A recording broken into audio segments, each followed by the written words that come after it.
Assalamualaikum warahmatullahi wabarakatuh. Salam sejahtera untuk kita semua. Perkenalkan, nama saya Abdul Rahim Patingka, NIM 180830871002, semester 7, Prodi PGSD, STKIP Muhammadiyah Kalabahi. Baik, di sini kita akan membahas tentang bimbingan dan konseling.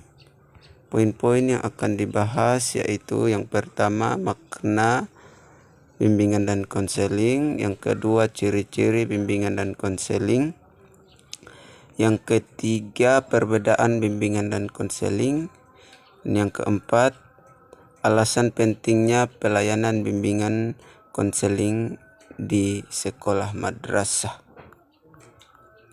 Ya, baik, kita kembali ke poin pertama, yaitu makna bimbingan dan konseling.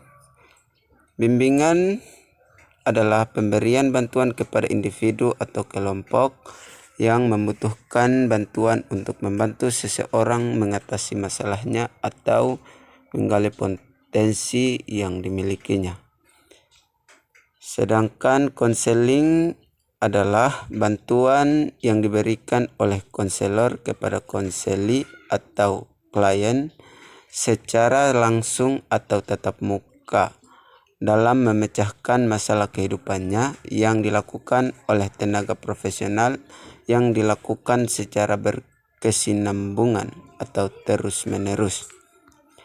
Bimbingan konseling itu sendiri yaitu serangkaian kegiatan berupa bantuan yang dilakukan oleh seseorang tenaga ahli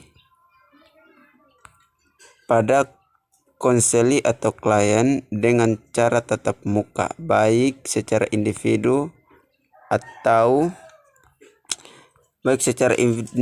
atau kelompok, untuk mengatasi permasalahan yang dialami dengan cara terus-menerus dan sistematis atau profesional.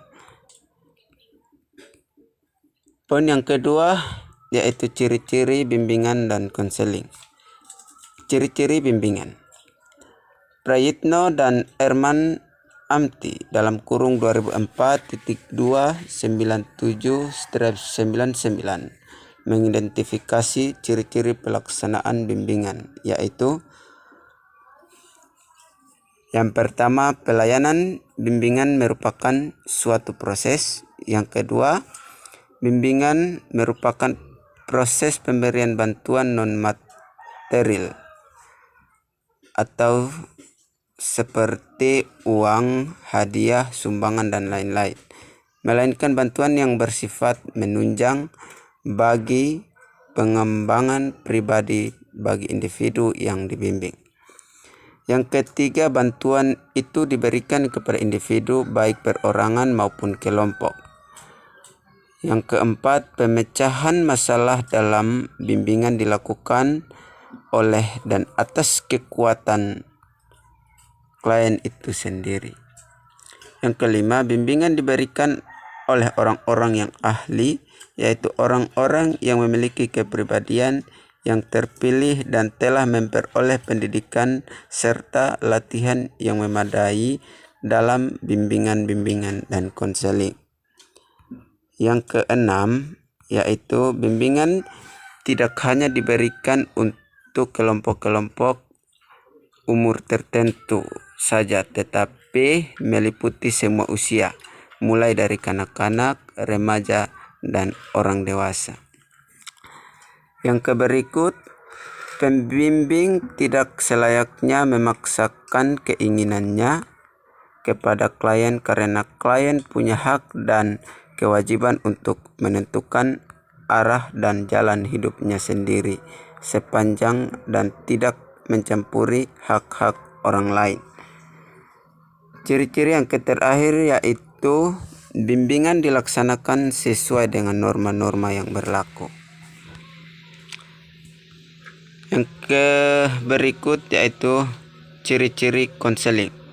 Ciri-ciri konseling Sama halnya dengan bimbingan, konseling pun memiliki ciri-ciri pokok sebagai berikut, yaitu yang pertama, konseling melibatkan dua orang yang saling berinteraksi dengan jalan mengadakan komunikasi langsung.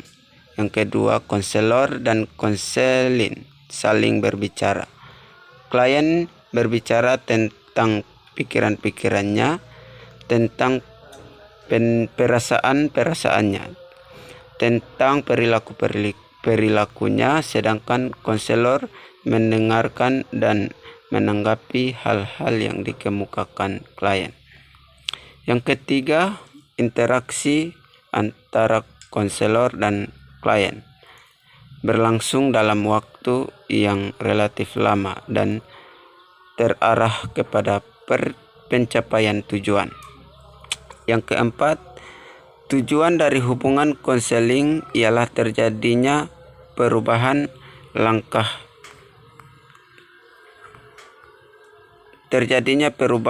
tingkah laku klien. Ciri-ciri konseling yang kelima yaitu konseling merupakan proses yang dinamis di mana individu klien dibantu untuk dapat mengembangkan dirinya, mengembangkan kemampuannya dan mengatasi masalah-masalah yang sedang dihadapi. Yang terakhir, konseling didasari atas penerimaan konselor yang secara wajar tentang diri klien, yaitu atas dasar penghargaan atas harkat dan martabat klien.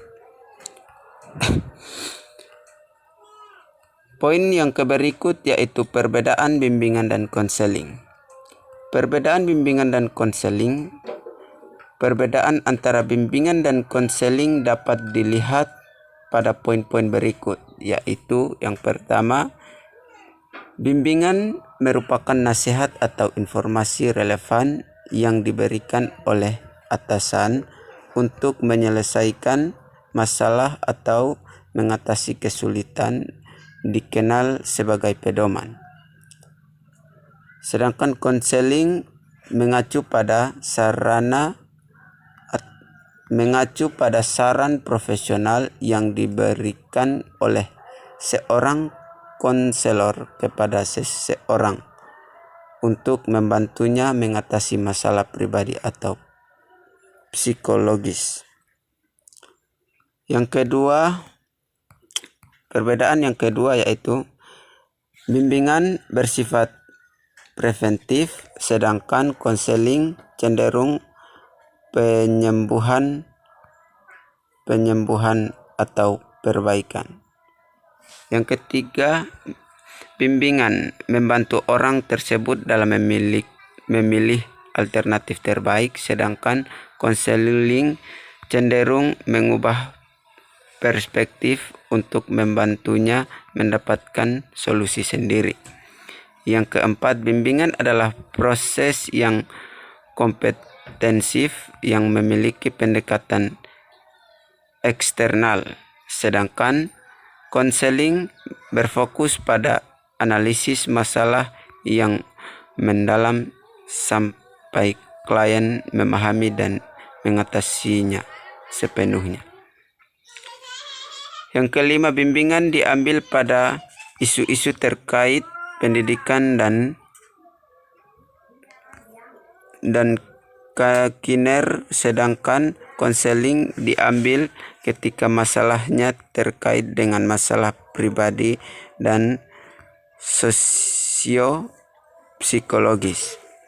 Yang keenam, bimbingan diberikan oleh seorang pemandu yang dapat terjadi atau yang dapat menjadi orang yang unggul atau ahli dalam bidang tertentu. Sedangkan konseling yang disediakan oleh konselor yang dimiliki keterampilan tingkat tinggi dan menjalani pelatihan profesional. Yang terakhir yaitu bimbingan bisa terbuka dan tingkat privasinya kurang, sedangkan konseling menjaga dan mempertahankan kerahasiaan. Yang kedelapan, bimbingan dapat diberikan kepada individu atau kelompok, sedangkan konseling dilakukan secara perorangan. Baik, itulah perbedaan antara bimbingan dan konseling. Kita masuk ke poin yang terakhir, yaitu alasan pentingnya pelayanan bimbingan konseling di sekolah atau madrasah. Alasan pentingnya layanan bimbingan konseling di SD atau MI pun dilatar belakangi oleh beberapa alasan berikut, antara lain yang pertama, stabilitas perkembangan fisik motorik peserta didik. Bimbingan dan konseling menjaga stabilitas serta keseimbangan perkembangan fisik motorik peserta didik agar mereka dapat tumbuh sesuai dengan tugas perkembangannya secara normal dan seimbang.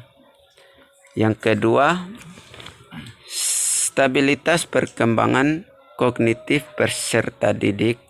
Peran bimbingan dan konseling dalam perkembangan kognitif adalah memandu perkembangan kognitif peserta didik agar tidak terjebak pada pola pikir mistik yang irasional. Maka dari itu, perkembangan kognitif peserta didik masih sangat sensitif, sehingga mudah meyakini segala hal tanpa melalui pemahaman yang benar. Sehingga peranan bimbingan konseling sekaligus sebagai konselor memandu perkembangan kognitif peserta didik tahap demi tahap sehingga mampu berpikir secara logis atau nasional. Yang terakhir atau yang ketiga, stabilitas perkembangan sosial atau emosional. Perkembangan sosial berkaitan dengan peningkatan dalam hal interaksi peserta didik dengan orang lain, mulai dari orang tua, saudara, teman bermain, hingga masyarakat luas. Sedangkan perkembangan emosional adalah luapan perasaan ketika anak berinteraksi dengan orang lain.